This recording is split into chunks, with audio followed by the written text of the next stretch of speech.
प्यारे स्रोतियो, भैनों ते भराओ, मैं Mangat Ram Pasla, general secretary revolutionary Marxist party of India, थोड़े सामने साढ़े देश की 74 सालों की आज़ादी का लेखा जोखा रखना चाहना।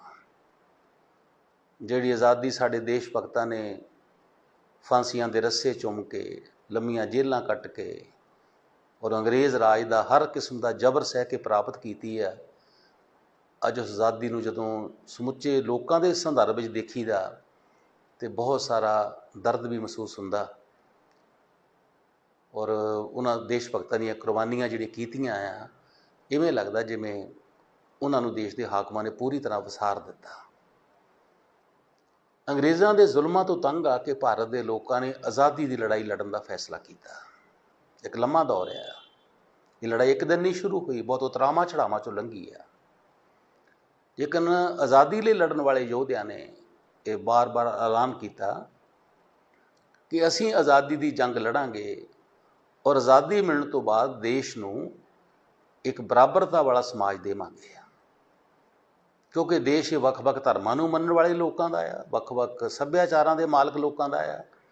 इसलिए असीं आज़ादी तो बाद देश नूं धर्म निरपक्ष लीहां दे उत्ते चलाउण दा वादा करते हैं। इस तो बिना असी देश विच एक लोकराजी व्यवस्था चाहुंदे हैं, जिहड़ी लोकां नूं बोलण दी, अपनी गल कहण दी आज़ादी देवे और सरकार तो जवाब मंगण दी आज़ादी देवे। ये वायदे देश भगतां ने लोकां नाल कीते और आज़ादी की लहर च हिस्सा लिया। उन्हां देश भगतां ने यह भी बार बार कहा कि सानूं आज़ादी लई लड़न की प्रेरणा, कुर्बानियां करन की प्रेरणा साडे अपने इतिहास तो मिली आ, गुरु साहब दीआं कुर्बानियां तो, गुरु साहब दीआं सिੱਖਿਆਵਾਂ तो, भगती लहर के महान संतां तो, सूफी फकीरां तो और इस तरह जी होर समाजिक लहरां वख-वख चलियां आ, असीं उन्हां दीआं जिहड़ियां कुर्बानियां आ, उन्हां दीआं सेधां आ, उन्हां तो प्रेरणा लैके तुर रहे आज़ादी की लड़ाई लई। पर असीं ये जरूर कहांगे लोकां नूं कि आज़ादी की लड़ाई के दौरान असीं वख-वख धर्मां नूं मनदे होए भी आज़ादी की लहर विच किसी धार्मिक वितकरे नूं सामने नहीं लियावांगे। कोई किसी किस्म की धार्मिक बहस नहीं करांगे जिहड़ी लोकां 'च पाड़ा पावे, जबकि अंग्रेज़ ये करना चाहुंदा सी। इसलिए आज़ादी की लड़ाई बहुत कुर्बानियां भरे इतिहास चों लंघदी हुई असीं 47 च आज़ाद हो गए। हुण 47 च आज़ाद होने तो बाद जे राज सत्ता मजदूर जमात के वर्ग के हत्थ आउंदी तो लाजमी वो सारे वादे बराबरता के, लोक राज के, धर्म निरपक्षता के, वो वायदियां नूं फड़ लगदा, वो वायदे पूरे हुंदे। पर बदकिस्मती ये रही भी देश की आज़ादी तो बाद सत्ता देश के वड्डे सरमाएदारां के हत्थां 'च आ गई। उन्हां सरमाएदारां ने उन्हां जगीरदारां दे नाल, रजवाड़ियां नाल समझौता कर लिया जिहड़े आज़ादी की लड़ाई के दौरान अंग्रेज़ों का साथ दे रहे सन। जिहड़े साम्राज ने सानूं गुलाम रखिया सी, जिहदे खिलाफ लड़दियां असीं लखां लोकां ने कुर्बानियां कीतियां, वो साम्राज नाल भी अपनी दोस्ती नूं कायम रखण दा यतन किया गया, नाता तोड़िया नहीं गया। उस ही वायदे के मुताबिक अज भी असीं कॉमनवैल्थ के मैंबर हाँ, जिहड़ा अंग्रेज़ों ने कॉमनवैल्थ बनाया सी, उस कमेटी के मैंबर हाँ, उसका हिस्सा हाँ। और इस करके आज़ादी तो बाद जिहड़े वो वायदे किए सन बराबरता लियाउण दे, वो वायदे नूं त्याग दिता गया, क्योंकि देश का विकास ही पूंजीवादी लीहां ते किया गया। पूंजीवादी लीहां ते विकास का अर्थ है लोगों की गाढ़े पसीने की कमाई चंद हत्थां विच चले जाती है, तो जिहड़े लोग किरत करते आ वो भुखा रहिंदे आ, उन्हां दी लोड़ां नहीं पूरीआं हुंदियां, गुरबत च रहिंदे आ। ये पूंजीवाद का असूल है। इसलिए जिहड़ियां पूंजीपति पार्टियां ते पूंजीवादी विचारधारा के लोग है, उन्होंने सांझीवालता तो बहुत नफरत है भी सांझीवालता नाल किते गल कर। तुसीं कदी RSS का भाषण सुनो, एक शब्द नहीं किते होएगा भी जिहदे विच इह होवे भी गरीबी अमीरी का पाड़ा नहीं रहण देना, सांझीवालता लियाउणी आ, नफरत बड़ी आ। इसलिए जदों देश ने, साडे हाकमां ने सरमाएदारी लीहां ते तरक्की का राह चुनिया तो अर्थ इहदा यह निकलिया भी असीं सांझीवालता का संकल्प ही त्याग दिता। हाँ, असीं सरमाएदारी तरक्की नूं कई तरह नां देण दा यतन कीता आ, पर वो बेसिकली गरीबां ते अमीरां दा पाड़ा वधाउण दी राजनीति सी, गरीबां ते अमीरां दा अंतर वधाउण वाला प्रबंध सी, जिहदा सिट्टा सामने असीं देख रहे हैं अज बह के। लोक अनपढ़ आ, गरीब आ, ਉਹ ਕਰਜ਼ਿਆਂ ਦੇ ਭਾਰ ਥੱਲੇ ਆ, ਦੱਸਣ ਦੀ ਲੋੜ ਨਹੀਂ। ਜਾਣੀ ਆਜ਼ਾਦੀ ਦੀ ਲੜਾਈ ਦਾ, ਬਰਾਬਰਤਾ ਵਾਲਾ ਸਮਾਜ ਸਿਰਜਣ ਦਾ ਸੰਕਲਪ ਇਹਨਾਂ ਹਾਕਮਾਂ ਨੇ 47 ਵਿੱਚ ਹੀ ਡੂੰਘਾ ਦਬਾ ਦਿੱਤਾ, ਔਰ ਅੱਜ ਤੱਕ ਉਹ ਡੂੰਘਾ ਦੱਬਿਆ ਹੋਇਆ ਤੇ ਅਸੀਂ ਲੋਕ ਵੱਖ-ਵੱਖ ਮੁਸ਼ਕਲਾਂ ਦਾ ਸਾਹਮਣਾ ਕਰ ਰਹੇ ਹਾਂ। ਦੂਜਾ ਸੰਕਲਪ ਸੀ ਅਸੀਂ ਦੇਸ਼ ਨੂੰ ਲੋਕ ਰਾਜੀ ਢੰਗ ਨਾਲ ਚਲਾਵਾਂਗੇ। ਸੰਵਿਧਾਨ 'ਚ ਲਿਖਿਆ ਗਿਆ ਹੈ, ਸਾਡਾ ਸੰਵਿਧਾਨ ਇਸ ਗੱਲ ਦੀ ਬਹੁਤ ਉੱਤਮ ਹੈ, ਪਰ ਸੰਵਿਧਾਨ 'ਚ ਲਿਖਣ ਦੇ ਬਾਵਜੂਦ ਵੀ ਆਜ਼ਾਦੀ ਮਿਲਣ ਵਾਲੇ ਦਿਨ ਤੋਂ ਹੀ ਲੈ ਕੇ ਅਸੀਂ ਲਗਾਤਾਰ ਹੀ ਗੈਰ ਲੋਕ ਰਾਜੀ ਅਮਲਾਂ ਦਾ ਸ਼ਿਕਾਰ ਰਹੇ ਹਾਂ। ਸਾਡੇ ਹੁਕਮਰਾਨ ਗੈਰ ਲੋਕ ਰਾਜੀ ਅਮਲ ਕਰਦੇ ਰਹੇ ਆ। ਆਜ਼ਾਦੀ ਮਿਲਣ ਤੋਂ ਬਾਅਦ ਪਹਿਲਾ ਵੱਡਾ ਕਾਰਨਾਮਾ ਨਹਿਰੂ ਸਰਕਾਰ ਨੇ ਇਹ ਕੀਤਾ ਕਿ ਉਹਨਾਂ ਨੇ ਉਸ ਕਮਿਊਨਿਸਟ ਪਾਰਟੀ 'ਤੇ ਪਾਬੰਦੀ ਲਾ ਦਿੱਤੀ, ਗੈਰ ਕਾਨੂੰਨੀ ਕਰਾਰ ਦਿੱਤਾ, ਜਿਹੜੇ ਕਮਿਊਨਿਸਟਾਂ ਉੱਤੇ ਸਭ ਤੋਂ ਵੱਧ ਮੁਕੱਦਮੇ ਅੰਗਰੇਜ਼ਾਂ ਨੇ ਬਣਾਏ ਸਨ।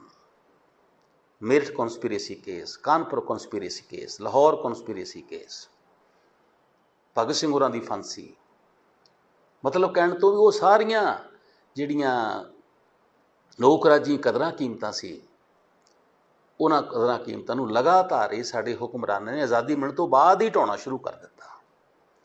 ਉਹ ਕਾਨੂੰਨ ਬਣਾਏ ਦੇਸ਼ ਵਿੱਚ ਜਿਹੜੇ ਕਾਨੂੰਨ ਨਿੱਜੀ ਆਜ਼ਾਦੀਆਂ ਨੂੰ ਤੋੜਦੇ ਆ, ਨਾਸਾ, ਮੀਸਾ, DIR, ਔਰ ਇੱਥੋਂ ਤਾਈਂ ਜਿਹੜਾ ਦੇਸ਼ ਧਰੋਹੀ ਦਾ ਮੁਕੱਦਮਾ ਉਹ ਵੀ ਸਾਡੇ ਸੰਵਿਧਾਨ ਦੇ ਵਿੱਚ ਦਰਜ ਕੀਤਾ ਰੱਖਿਆ ਉੱਦਾਂ ਹੀ।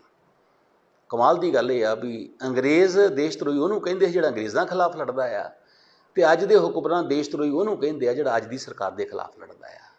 ਇਹ ਤੋਂ ਜਾਣ ਸਕਦੇ ਹੋ ਵੀ ਅੰਗਰੇਜ਼ਾਂ ਦਾ, ਸਾਮਰਾਜ ਦਾ ਸਾਡੇ ਹੁਕਮਰਾਨਾਂ ਨਾਲ ਕਿੰਨੀ ਨੇੜਤਾ ਆ। ਔਰ ਉਸ ਵੇਲੇ ਜਿਹੜੇ ਅਸਲੀ ਦੇਸ਼ ਧਰੋਹੀ ਸਨ, ਅੱਜ ਉਹ ਦੂਜੇ ਲੋਕਾਂ ਨੂੰ ਦੇਸ਼ ਧਰੋਹੀ ਕਹਿੰਦੇ ਆ ਜਿਹੜੇ ਲੋਕਾਂ ਦੇ ਹਿੱਤਾਂ ਖਾਤਰ ਲੜਦੇ ਆ। ਮੇਰਾ ਕਹਿਣ ਤੋਂ ਵੀ ਸਾਡੇ ਸੰਵਿਧਾਨ ਵਿੱਚ ਬਹੁਤ ਸਾਰੀਆਂ ਚੰਗੀਆਂ ਗੱਲਾਂ ਦਰਜ ਹੋਣ ਦੇ ਬਾਵਜੂਦ ਵੀ ਅਸੀਂ ਲੋਕ ਰਾਜੀ ਕਦਰਾਂ ਕੀਮਤਾਂ ਦਾ ਸ਼ੁਰੂ ਤੋਂ ਹੀ ਘਾਣ ਕਰਨਾ ਸ਼ੁਰੂ ਕਰ ਦਿੱਤਾ। ਤੇਲੰਗਾਨਾ ਵਿੱਚ ਲੜਾਈ ਲੜੀ ਗਈ ਨਿਜ਼ਾਮ ਹੈਦਰਾਬਾਦ ਦੇ ਖਿਲਾਫ, ਬਹੁਤ ਵੱਡੀ, ਉਹਦੀਆਂ ਜ਼ਮੀਨਾਂ 'ਤੇ ਲੋਕਾਂ ਨੇ ਕਬਜ਼ਾ ਕਰ ਲਿਆ।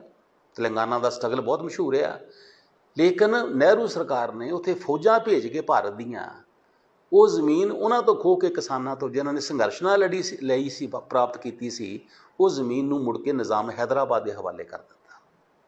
ਇਹ ਅਵਸਥਾ ਬਾਕੀ ਸਾਰੇ ਜਿਹੜੇ ਰਜਵਾੜਾਸ਼ਾਹੀ ਦੇ ਲੋਕ ਸਨ ਉਹਨਾਂ ਦੀ ਉੱਥੇ ਵੀ ਇਹੀ ਅਵਸਥਾ ਹੋਈ। ਮਤਲਬ ਕਹਿਣ ਤੋਂ ਵੀ ਆਜ਼ਾਦੀ ਦੇ ਮਿਲਣ ਤੋਂ ਬਾਅਦ ਹੀ ਸਾਡੀਆਂ ਸਰਕਾਰਾਂ ਨੇ ਗੈਰ ਲੋਕ ਰਾਜੀ ਅਮਲ ਸ਼ੁਰੂ ਕਰ ਦਿੱਤੇ। 57 'ਚ ਇਸ ਦੇਸ਼ 'ਚ ਸਭ ਤੋਂ ਪਹਿਲੀ ਸਰਕਾਰ ਬਣੀ ਕਮਿਊਨਿਸਟਾਂ ਦੀ, ਨਮੂਦਰੀ ਭਾਜੀ ਦੀ ਅਗਵਾਈ ਦੇ ਖਿਲਾਫ, ਉਹਨਾਂ ਦੀ ਅਗਵਾਈ 'ਚ। ਲੇਕਿਨ ਉਸ ਵੇਲੇ ਨਹਿਰੂ ਪ੍ਰਧਾਨ ਮੰਤਰੀ ਸਨ, ਸ਼੍ਰੀਮਤੀ ਇੰਦਰਾ ਗਾਂਧੀ ਕਾਂਗਰਸ ਦੀ ਪ੍ਰਧਾਨ ਸੀ। ਉਸ ਸਰਕਾਰ ਜਦੋਂ ਟੁੱਟੀ ਨਹੀਂ ਕੇਂਦਰ ਤੋਂ, ਬੰਦੇ ਖਰੀਦੋ ਫਰੋਖਤ ਕਰਨ ਤੋਂ ਨਾ ਕਰ ਗਏ, ਉਸ ਵੇਲੇ ਫਿਰ ਅਮਨ ਕਾਨੂੰਨ ਦੀ ਸਥਿਤੀ ਦੇ ਵਿਗਾੜ ਹੋਣ ਦੇ ਬਹਾਨਾ ਲਾ ਕੇ ਉਹ ਸਰਕਾਰ ਨੂੰ ਤੋੜ ਦਿੱਤਾ ਗਿਆ। ਪਹਿਲਾ ਕੰਮ ਇਹ ਕੀਤਾ ਗਿਆ।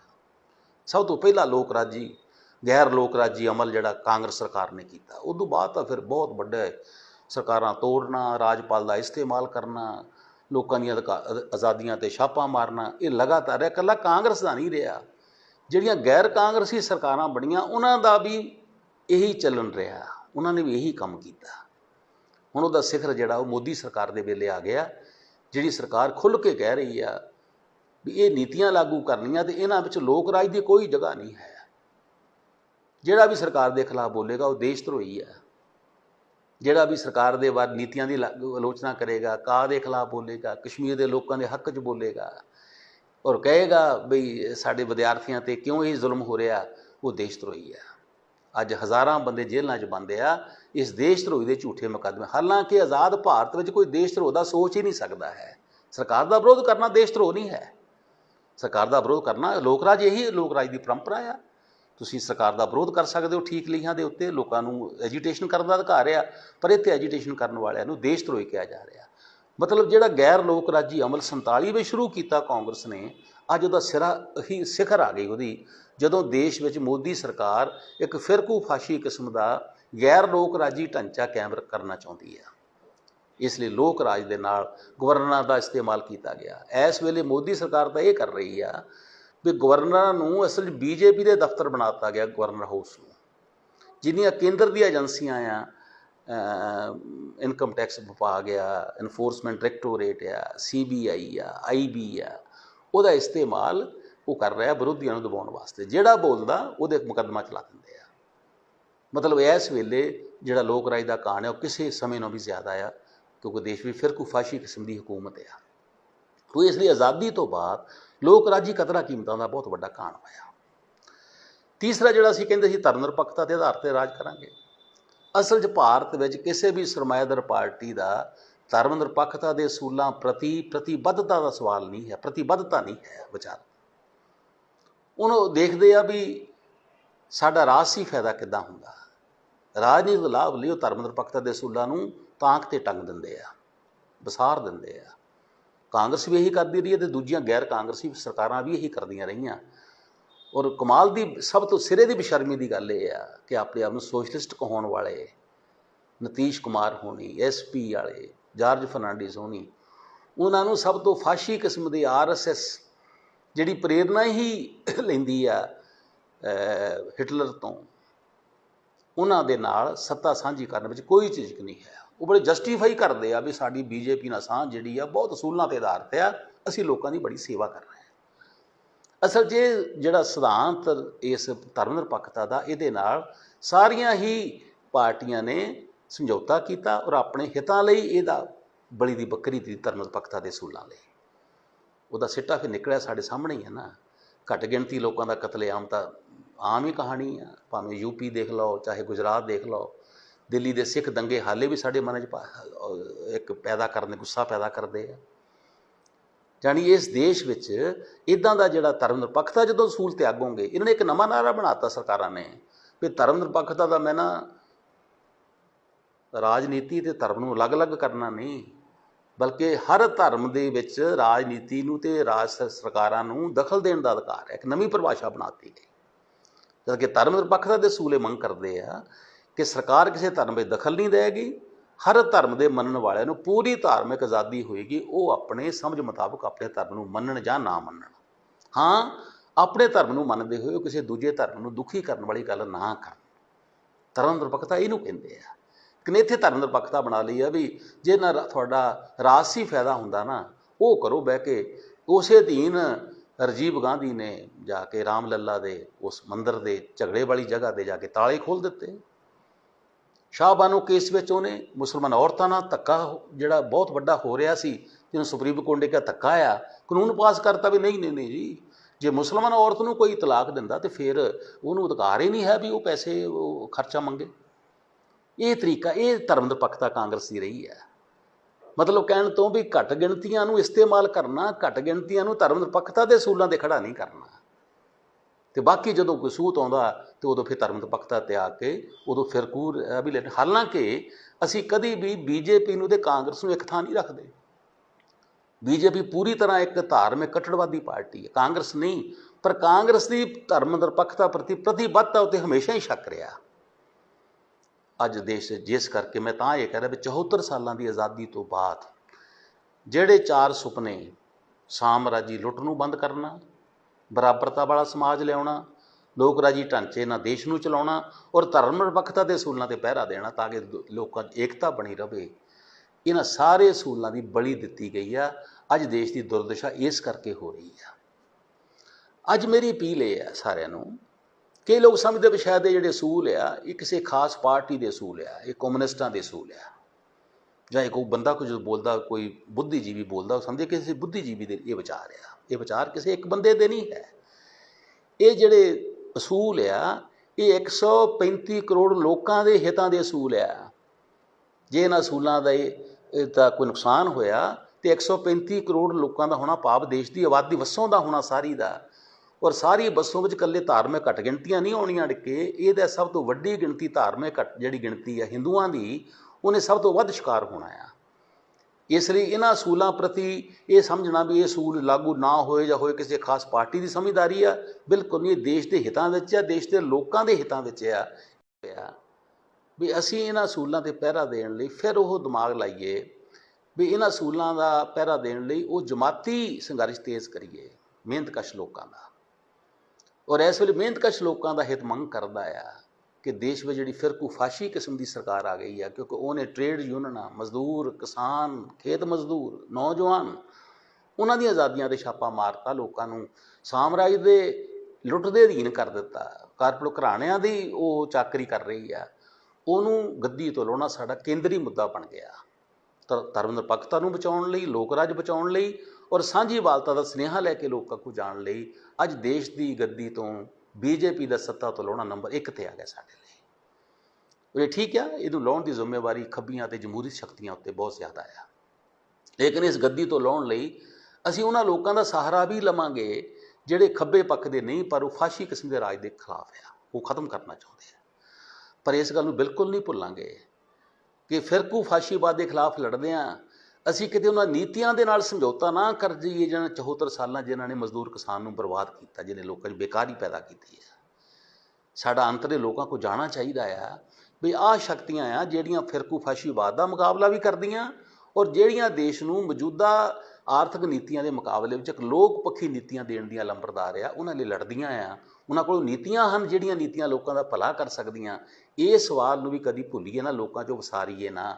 ਸਪਸ਼ਟ ਲੋਕਾਂ ਨੂੰ ਕਹੀਏ ਕਿ ਫਿਰਕੂ ਫਾਸ਼ੀਵਾਦ ਦੇ ਖਿਲਾਫ ਲੜਨ ਵਾਲੀਆਂ ਕੁਝ ਤਾਕਤਾਂ ਐਸੀਆਂ ਵੀ ਆ ਜਿਹੜੀਆਂ ਨੀਤੀਆਂ ਪੱਖੋਂ ਉਹਨਾਂ ਦੇ ਲਾਗੂ ਕਰਦੀਆਂ, ਪਰ ਅਸੀਂ ਉਹਨਾਂ ਨੂੰ ਕੇਂਦਰੀ ਲੜਾਈ ਜਿੱਤਣ ਵਾਸਤੇ ਸਹਿਯੋਗੀ ਮਾੜਾ ਚੰਗਾ ਕਰ ਸਕਦੇ ਹਾਂ, ਪਰ ਅਸੀਂ ਬੁਨਿਆਦੀ ਲੜਾਈ ਕਦੀ ਨਹੀਂ ਛੱਡਾਂਗੇ ਜਿਹੜੀ ਲੜਾਈ ਇਹਨਾਂ ਨੀਤੀਆਂ ਦੇ ਖਿਲਾਫ ਹੈ, ਜਿਹੜੀ ਦੇਸ਼ ਦੇ ਮਜ਼ਦੂਰਾਂ ਕਿਸਾਨਾਂ ਨੂੰ ਜਿੱਤਣੀ ਬਹੁਤ ਜ਼ਰੂਰੀ ਹੈ।